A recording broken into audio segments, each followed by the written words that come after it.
Hello, everyone. Welcome to the 21 Hats podcast. I'm your host, Lauren Feldman. This week, instead of a conversation with our regulars, we talked to two people who walked away from promising careers to buy blue-collar businesses. Long before search funds and sweaty startups became all the rage, Bob Schwartz left a Wall Street investment banking career to buy a chain of laundromats, SuperSuds, which operates in Delaware, Maryland, Pennsylvania, and Virginia. More recently, Snell left a prominent private equity firm to buy a roofing contractor, Aqua Manufacturing and Roofing, which is based in Columbia, South Carolina. In this conversation, Schwartz and Snell talk about what they were thinking, what they learned about buying a business, what they've learned about operating a business, and whether they're looking for an exit. Even in good times, owning and running a business can be a lonely pursuit. Our hope is that these weekly conversations will let owners know they are not alone in facing challenges. Same thing with our daily newsletter, the 21 Hats Morning Report, which highlights the most important news of the day for business owners and which you can subscribe to at 21hats.com, where you can also find transcripts of our podcast episodes and lots of other articles and interviews. The episode is titled, When Buying a Non-Sexy Business Becomes Sexy.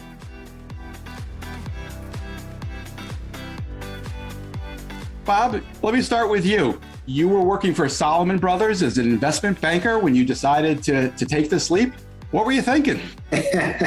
My wife would ask me that the same time. So I can totally appreciate that question. You know, fast forward 20 some years, it was the best decision I ever made. But when you're in the middle of it and you start out, you ask yourself that a lot. So I was in Chicago working for Salomon. This was in the 90s.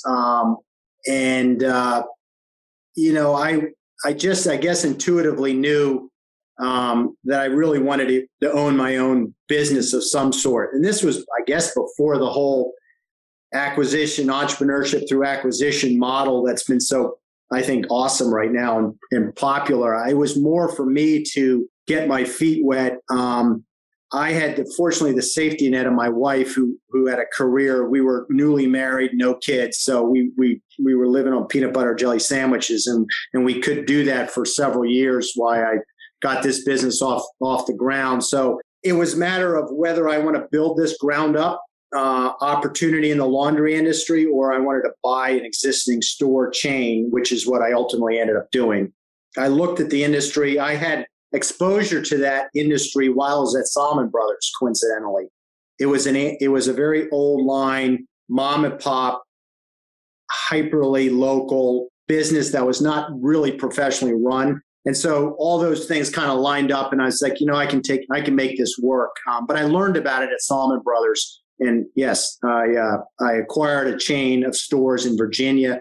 We moved back east. My wife supported us for the first few years and, you know, we're off to the races since then. All right, we're going to pick that up. But first, Mills, you're much closer. It's only been 7 months now. So I'm not sure how you're feeling, but can you take us back 7 months? What were you thinking when you decided to buy your roofing contractor? Still in the honeymoon phase, so it's going great. No problems. No, I'm just kidding.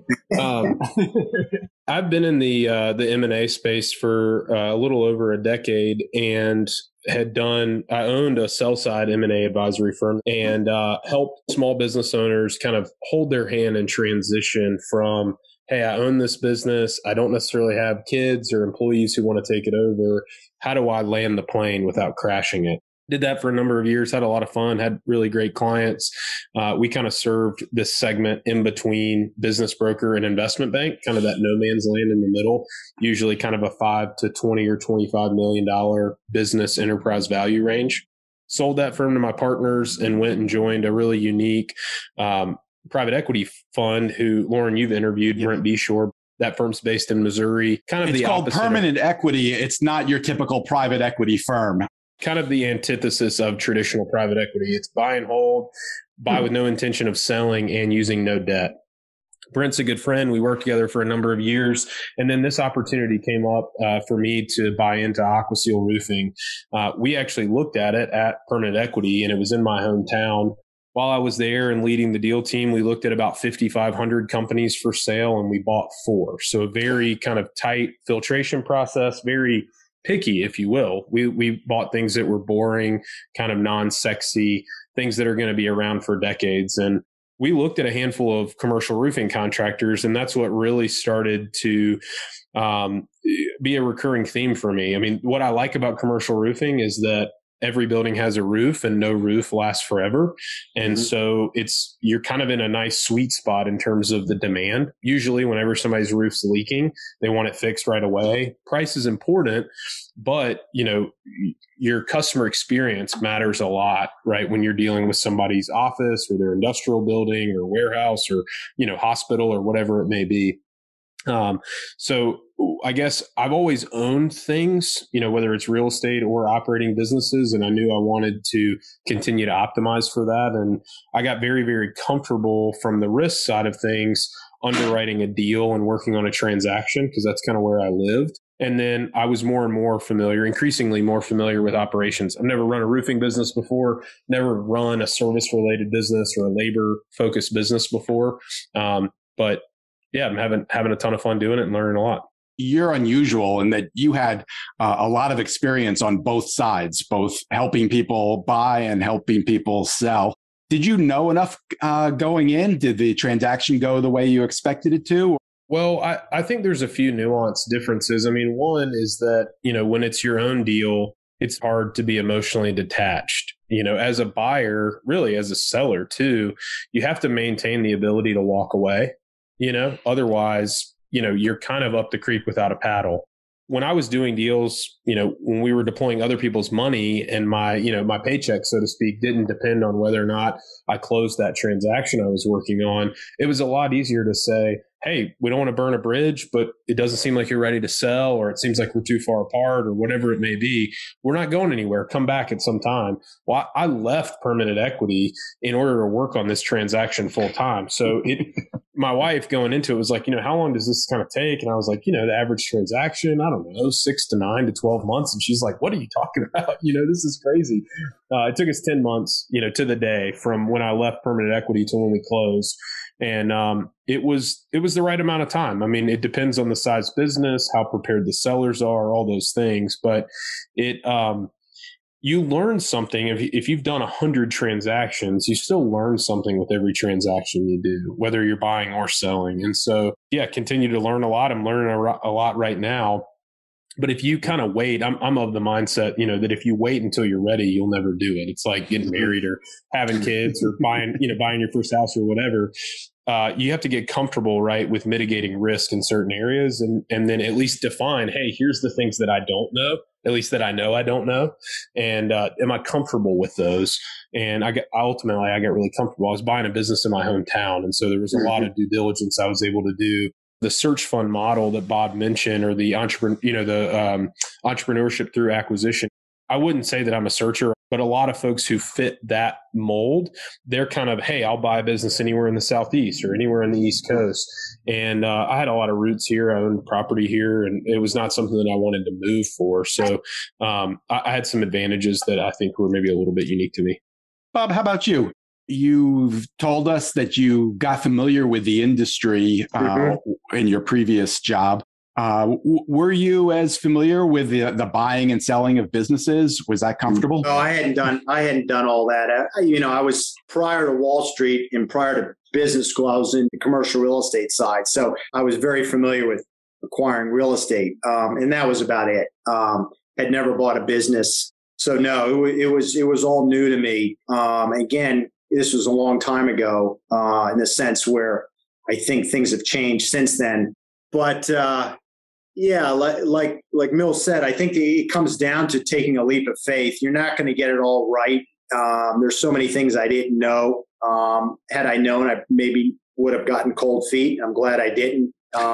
You kind of have to jump in and just make it work. There's things that you can't plan for. But at the end of the day, I understood the industry. I understood the opportunity. I understood the risks. And we were at a time in our life where we could take those risks. So I think that has a lot to do with it too. Can I ask a question? Sure. and you don't have to go into detail if you don't want to get too specific, but just generally, what size was the number of, units, or I don't know how you would quantify it in the laundry space, but about what size acquisition was it, and how did you get comfortable with that relative to the amount of risk you were taking? Yeah, I mean, that's one of the things that I wish I did differently. I'll answer it this way. The industry is highly, highly fragmented. So it's a $6 or $7 billion industry. There's like 50,000 laundromats out there. So each one is not a big transaction. At the time, this was a 5-store deal, which was probably just over $1 million in value. If in hindsight, I wish I went bigger sooner. That's what you would do differently? In some respects, it's easier, as much work to manage something a little bigger than smaller. But you'd go with what's given to you, and that was the opportunity that I had. I did know that there was a big runway of scale in this business or in this industry, so it was just a matter of a lot of bolt-on acquisitions and adding more stores.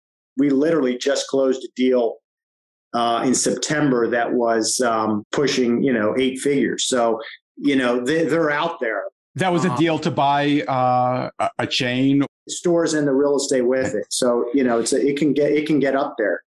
When you made that acquisition, was your intention to be here 20 plus years later running the operation? What was the plan at the time? Yeah, no, that's boy, I could talk for hours on that. One of the mistakes I guess in hindsight I made they always say, well, you should look with the exit in mind, right? And I did not do that. I didn't have a clear exit strategy. I was young. I was in my early 30s, and I considered myself more of a deal person. I was good with numbers, good with finance, structuring the deal. And so it involved doing a lot of deals to get some scale. So I liked all that. But at the end of the day, 10 years go down and you're like, okay, how do I get out of this thing? Or what is the exit strategy?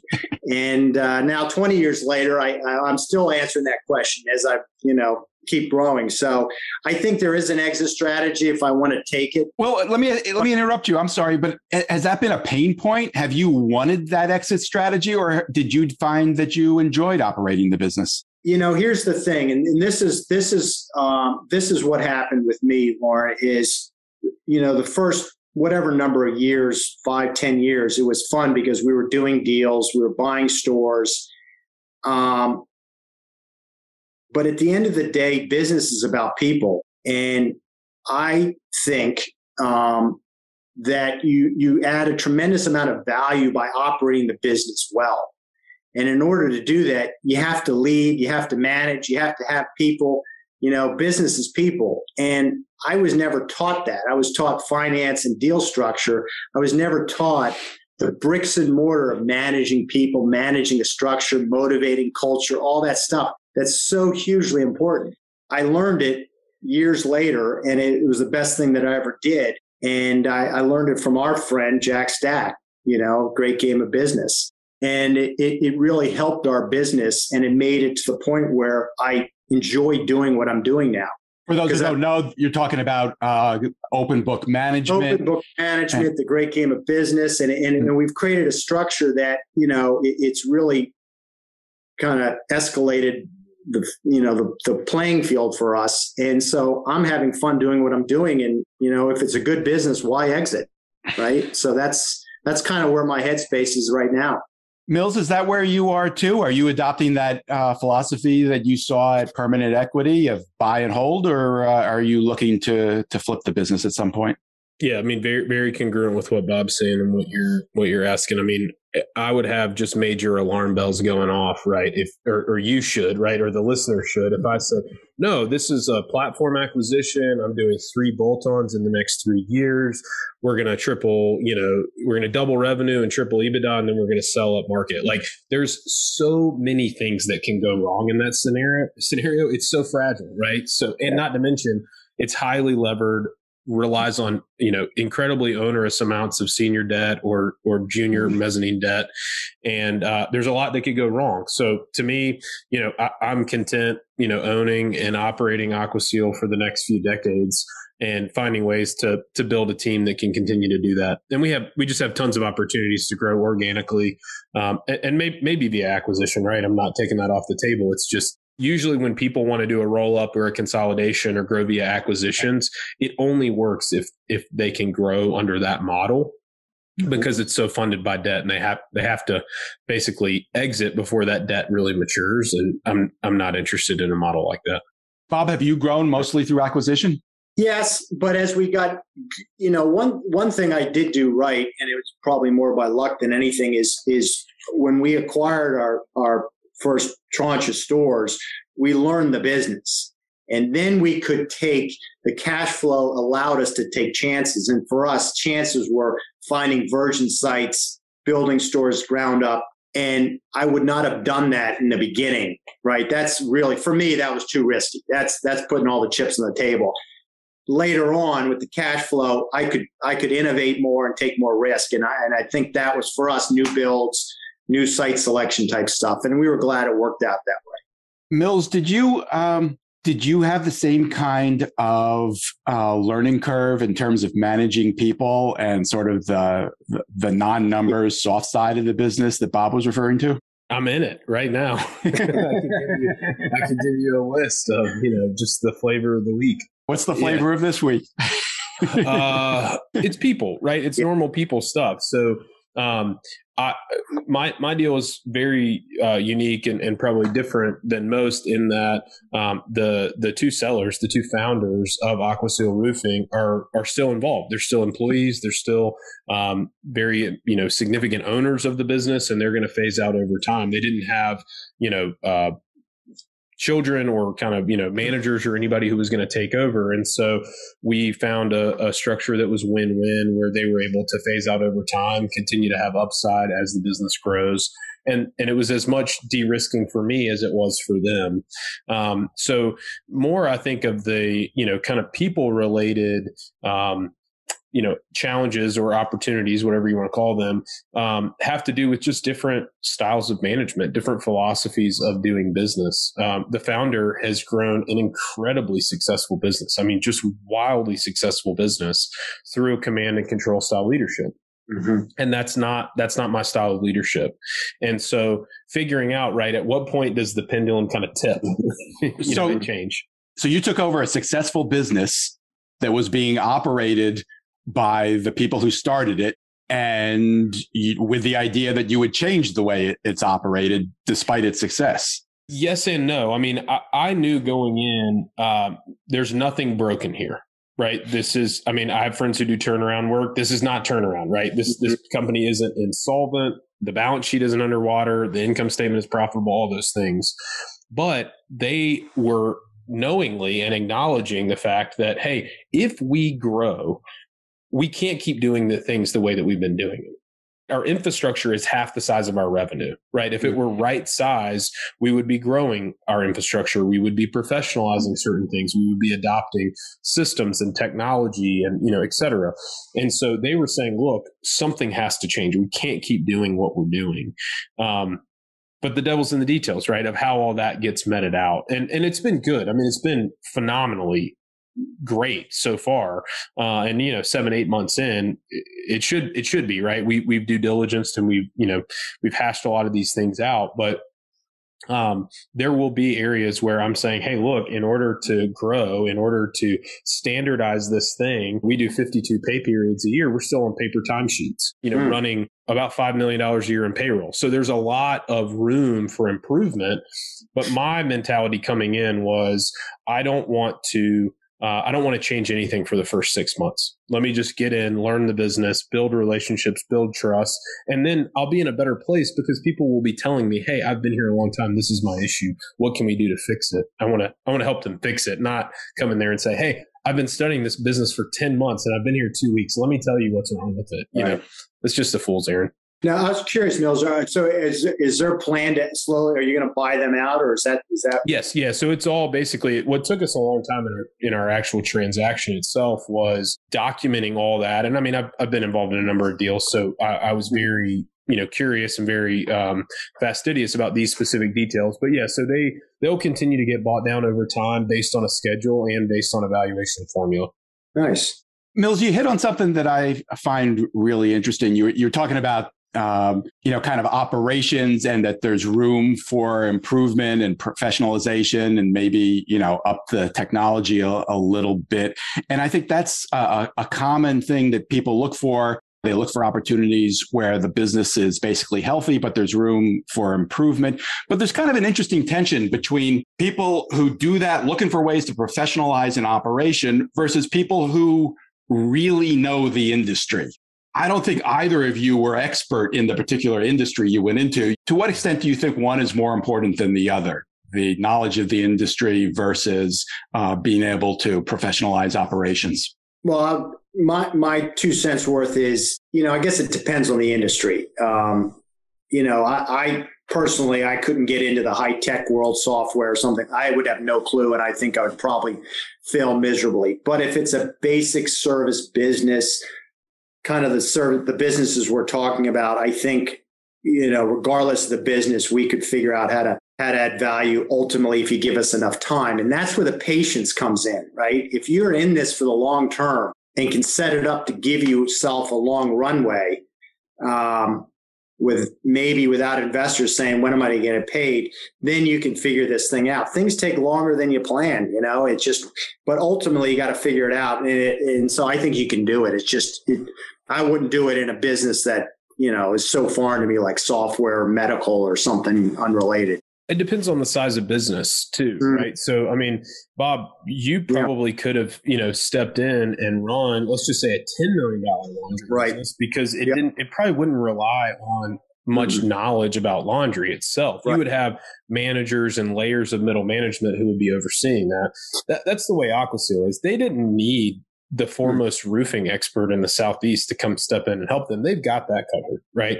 What they needed is they needed somebody to come in and say, hey, how do we do more of what we're good at? How do we increase our yield on labor, right? How do we estimate better? How do we make sure from a customer service perspective that we're actually just calling people back and, they aren't falling through the cracks? If you buy, let's just say if you buy $1 million plumbing business, for one, in most states, you have to be a licensed plumber. But two, you need to know something about plumbing because there's not enough revenue to account for, management that can help insulate you from that. But if you're at $30 million of revenue in a plumbing business, you really don't need to know that much about plumbing because you're going to have multiple master plumbers. You're going to have guys who've been in the field for decades, who are on staff, who aren't in the field, who can be supervisors, superintendents, foremen, those kind of things. So the size really matters a lot, I think, on whether or not you need specific technical knowledge and experience. Mills, can you tell us something about the roofing industry that you didn't know going in that you figured out and now is important to the success of a roofing contractor? The big one right now, which is a little bit idiosyncratic, is that material availability has gone just berserk. All supply chain is really bad right now. Roofing, for a handful of different reasons, is kind of on the most suffering kind of segments. We have materials that used to take 1 to 2 weeks to get in that now have a 40 to 50 week lead time, and it's like, do not pass go, do not collect $200. You can't do this roofing project without these types of materials. Where are they coming from? It's mainly internationally sourced raw ingredients and then locally manufactured or handled, finished goods. So, for example, if you looked at what was happening in the timber industry, right, not all that long ago, lumber prices were sky high. In almost all cases, lumber just has one ingredient, right? For example, roofing, you look at a roof system, it may have dozens of different components that go into it. You've got, for example, just fasteners, right? Roofing fasteners. We use screws that could cost, $1 to $2 a piece, and a large roof might have 80,000 of them. But you have the raw ingredient, which is a rod, raw steel that comes in a rod that gets threaded in a specific way, heat treated in another way, and then gets coated. Most of those coatings are, an oil derivative, a petroleum derivative. So lots of different, people have to touch it along the process, and that has contributed to longer and longer lead times. And most people are used to, thinking, hey, I need to put my roof under contract as a part of this new construction or this, this renovation project. And it might be 2 to 3 months out. I mean, you're having to plan roofing, before you plan site work right now, or before you order a steel package, which is just kind of unheard of. Do you guys do new construction as well as we do? Yeah, we do both. Part of the reason that I liked AquaSeal is that we're probably 60 to 70% re-roof. And a lot of that is, we still do like large municipal, like schools, hospitals, bigger square footage projects, but it's a mix of re-roof and new construction. And so you're bidding on jobs that may not, like you said, it could be months out before you get to them. Exactly. So typically what we would do is we'd go to a supply house and we'd say, hey, we need prices. And they'd say, great, we're going to guarantee these prices for, 3 to 6 months, which usually is completely irrelevant because they have them and you're going to get them in time. Or it may take a little while. You get awarded the job and they say, we still are going to honor the prices. Now, what's happening is we go to the supply house and they say, look, we can't give you a firm price. It's going to be whatever the price is on delivery date. And we don't know when the delivery date's going to be. But for example, we know that fasteners, for example, have a 25% increase in the first quarter of 2022 and a 35% increase in the second quarter of 2022. We have to try and educate and communicate with, a customer, an end user, a GC to say, hey, these prices are high and they may seem high, but, we're not going to come back and give you a change order that's going to, make your head explode in 6 months when it's actually time to do the project. Or we're going to try and minimize that as much as possible. But tell us about your industry. What did you learn that you didn't know going in?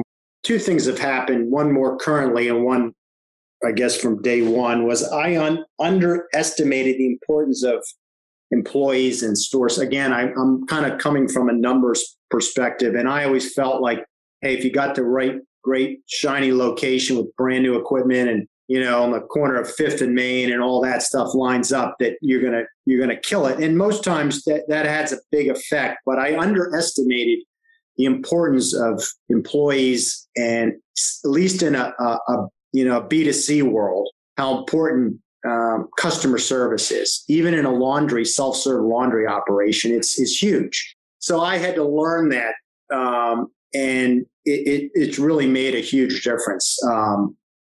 The whole, again, in the B2C world, how important employees are to driving revenue. It's dramatic. Second thing is, which is exciting for us, is the technology. When I got into the industry, I knew it was an antiquated kind of old line industry, which I was fine with. But finally, technology has caught up to this industry. So now there's so much interest in it, because of the scalability and the different features that we can do now. Basically, pick up and delivery to people's homes. It's all app-based.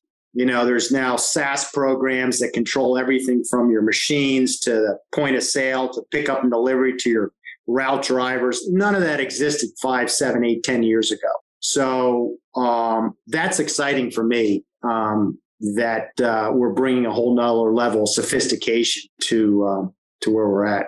So I'm just thinking about, you've been in it 20 years, you kind of inherited it as it was analog, and you've made those upgrades and probably started to reap the benefits of it. With where you are right now, how do you make the decision about the kind of cost, right, which is probably a very substantial cost of that reinvestment to modernize facilities or to kind of take that next new upgrade? How do you balance that against your time horizon? And I mean, you're not an old guy by any means, but I'm just thinking, right, it's not like those upgrades are going to last the next 20 years. They're probably going to continue to be, increasingly obsolete. And I'm just curious how you balance that when they're capital intensive.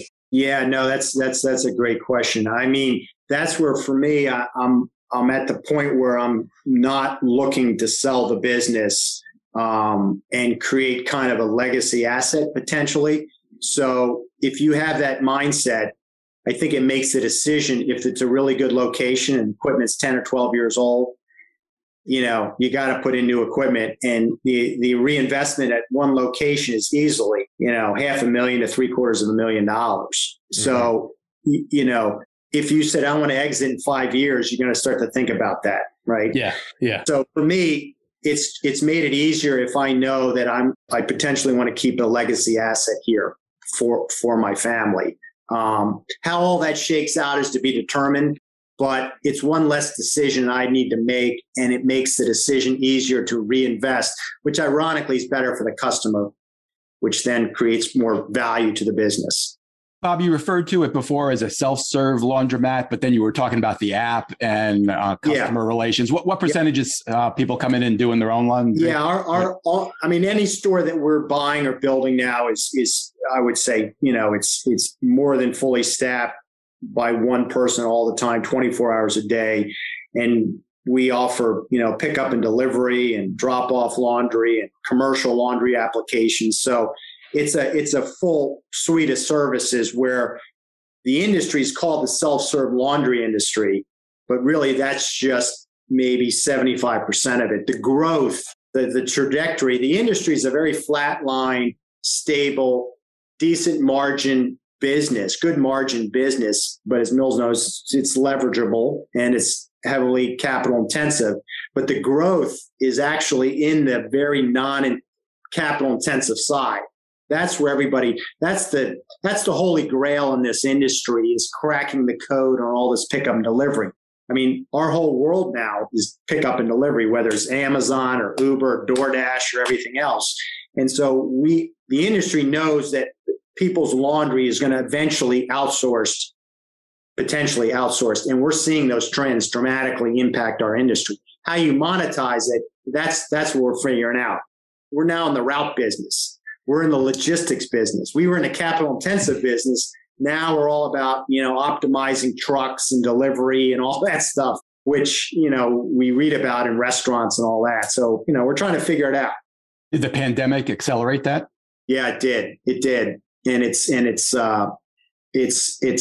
increasing month over month. Yeah. So orders are going up everywhere on that pickup and delivery side. How have you both done in terms of labor during this difficult period? How about you, Mills? Has it been an issue? We could always use more people. We have about 100 full-time employees. We probably have enough demand. If we had materials, we have enough demand for probably 150 to 175, but we just don't have the infrastructure to support that much production right now. But we have really good people. We have people who've been with Aqua for almost 30 years since the company's been around. Mm-hmm. We pay higher than average wages. Our starting wage, in South Carolina, I don't know how it compares to other parts of the country necessarily, but you could probably make $9, $10 an hour working at a fast food restaurant. We pay $14.50 an hour starting out for somebody who has no construction experience, no high school diploma, GED, anything like that. And then we are a U.S. Department of Labor registered apprenticeship provider. It's one of the first things I did. And we the two requirements of that are wage progression and on-the-job training.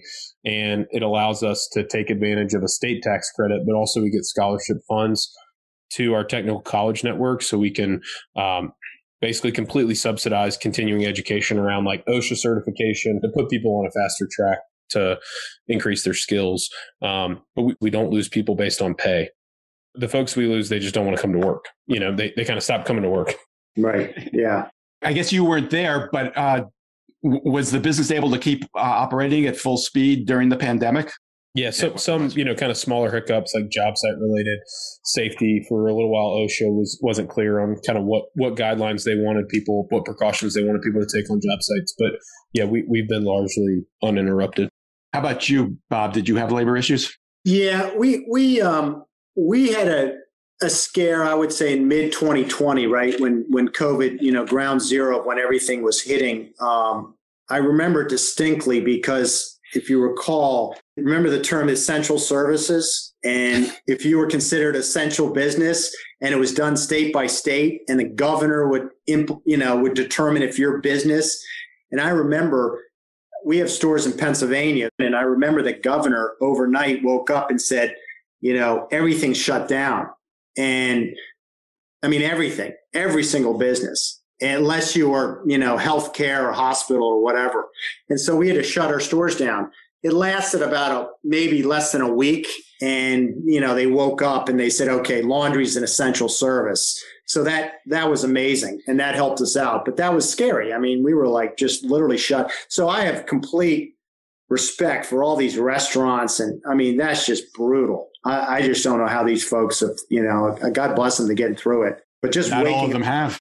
And just shutting your door and just closing it down was just ridiculous. But anyway, we got through that. Labor is a little what Mills said. Our core 80% have been with us a while, and I think we provide what I hope to think is a great culture, and they don't turn over. We have about 125 employees, so we're looking for about 5 positions right now, which isn't a dramatic amount. We could add another 5 on top of that. But what ends up happening is when we build or buy stores, that's when we have to kind of get in there and do a culture fit with the people that we're acquiring. And hopefully they'll be with us. But if not, that's where we have to kind of go out and put the pedal to the metal and kind of upgrade the employees at the stores, depending upon what we're getting. Is there a mechanism that you use for that kind of cultural assimilation? Yeah, it's tough. I mean, we have a game plan, a little playbook. Again, it's fundamentally the great game of business, and open book management is how we kind of structure it. And so we have a deck that we go through with all new hires, and we have a buddy system, kind of a mentorship inside their stores, and we have area managers that are indoctrinated in how we do it. It's not easy, it's not perfect, but it works. It just takes time. In that great game playbook, kind of the ultimate last step of it for many companies is employee ownership. Is that right? Something that you've considered as? Yeah, I've looked at that really deeply in the last couple of years, and I'm not going to say no, but I've heard yes. I've heard pros and cons, right? I've heard both sides. I'm not committed to it right now, to answer your question. I'm not sold on it. What's the biggest concern? Just the complexity. And sometimes you're adding a level of complexity that is not necessarily valued by, you can achieve the same end result with less complexity doing other things, whether it's a better bonus structure or another plan that they have out there that is less involved and less complex than an ESOP. Now, I know a lot of ESOP owners that love it. So, I can be persuaded either way, but I'm not completely sold on it yet. With both employee ownership and open book management, which you have adopted, one of the interesting things I've learned through the years is that oftentimes the most difficult people to sell on that are the employees themselves. That's right. Don't necessarily want to have the added burden of understanding what drives the business and how the books are looking. And they wonder why management wants them to take over that responsibility instead of doing their job the way they're supposed to. Yeah. Did you have that? You're having kind of an interesting business to implement this. And I'm wondering what kind of reaction you got from your employees when you told them you wanted to open the books and involve them. Yeah. It's a learning curve. It's taken us 3-4 years of hard work, but it paid off. I think the misnomer, you can create an ownership culture without necessarily having to go to ESOP. And I think we've done that. What the great game and open book has done for us is it creates a high level of trust and transparency. So our employees can trust us, the owners, so to speak, or that we're all in this together. And it's a very shared wisdom. It's the collective wisdom of the crowd. So I think there's a lot of buy-in. It takes time. It's a lot of work. It's very rewarding. It's very worth it. But you don't have to, you're right. At the end of the day, some employees don't want necessarily the burden of that, but they like the idea that you're transparent, you're open with them. We know where everything stands. It's very easy. There's a lot of value to that. There's a lot of value to that from emotional standpoint, from the culture you're trying to create. Bob, you mentioned software before. We pay so much attention to venture-backed companies in Silicon Valley. You guys chose to take a different route. And, I guess I'm curious about two things. One, did you do that because you saw it as kind of an unappreciated area where people didn't realize how much value there is? That's one question. And the other question is, what was that difficult psychologically? Was it hard to explain to people in your lives why you were choosing to buy laundromats or a roofing business? No, I mean, I'm wearing Carhartt right now, and work boots, and I'm driving our most beat up truck in our fleet. I think it depends on what you want to optimize for. I mean, I'm married. I have 4 kids. I wasn't, trying to find the most interesting thing to talk about, at the bar with people or something like that. Although maybe you did. Yeah. Well, ironically, I guess it does kind of trend that way. But I what was important for me was de-risking, right? So I wanted to invest in something and put my time and energy and capital into something that I could understand and that wasn't subject to whims of change. Every building has a roof, no roof lasts forever.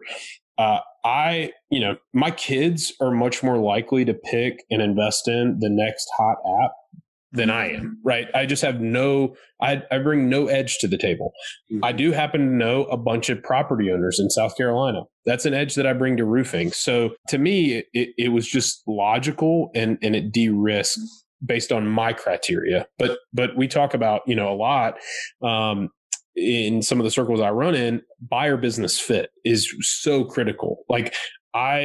I can't stress that enough. Buyer business fit, because you could get sideways really fast buying the wrong type of business for you.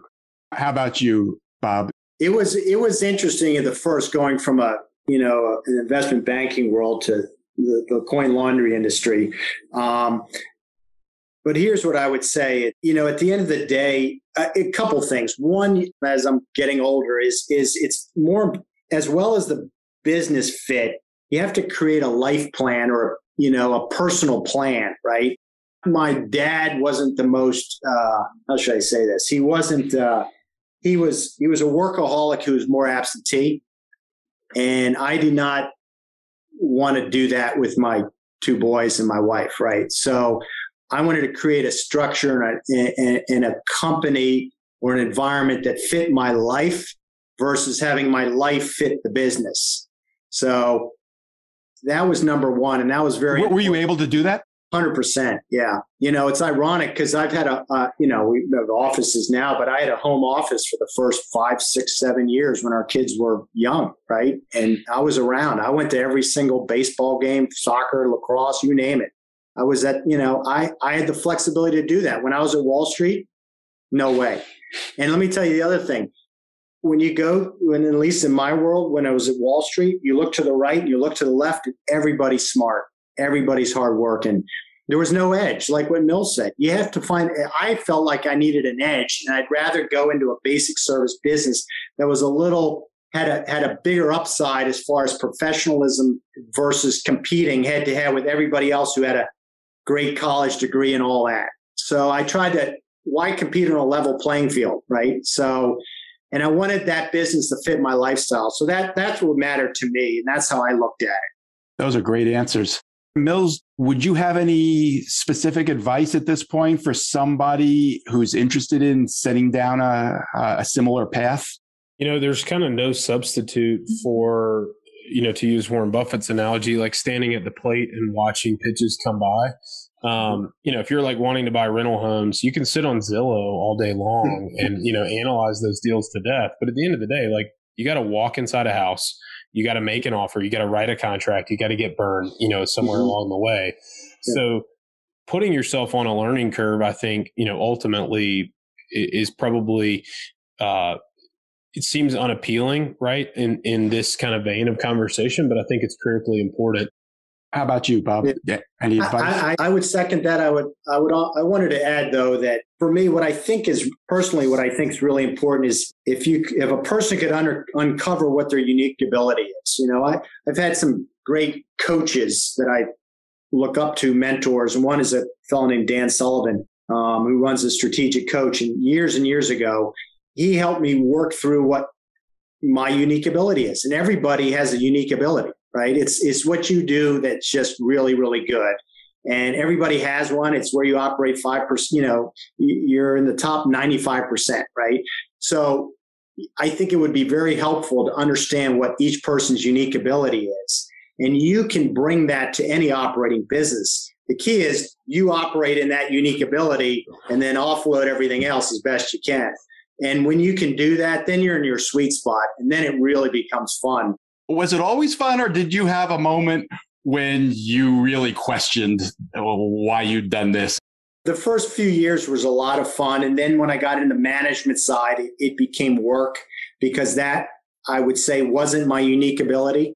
And as we got scale, I could hire people who were really good at it, and I could put the open book structure around them, and I could get back to doing what I was really good at. And now it's fun. So I've kind of come full circle. My thanks to Bob Schwartz of SuperSuds and Mills Snell of Aqua. Really appreciate you taking the time, guys, and sharing your experiences. Wait, don't leave yet. If you have a question or a comment that you'd like the 21 Hats owners to address, send it to me by replying to your morning report or by email at lauren@21hats.com. That's LOREN @21hats.com. Do it now before you forget. And don't be afraid to tell Jay what you really think. He can take it. And if you got something out of this conversation, help us reach more business owners. Tell a friend. Subscribe and review us wherever you get your podcasts. Follow us on Twitter. Subscribe to the Morning Report at 21hats.com. This episode was produced by Jess Thuberon, founder of Blank Word Productions. Okay, now you can leave. Thanks for listening, everyone.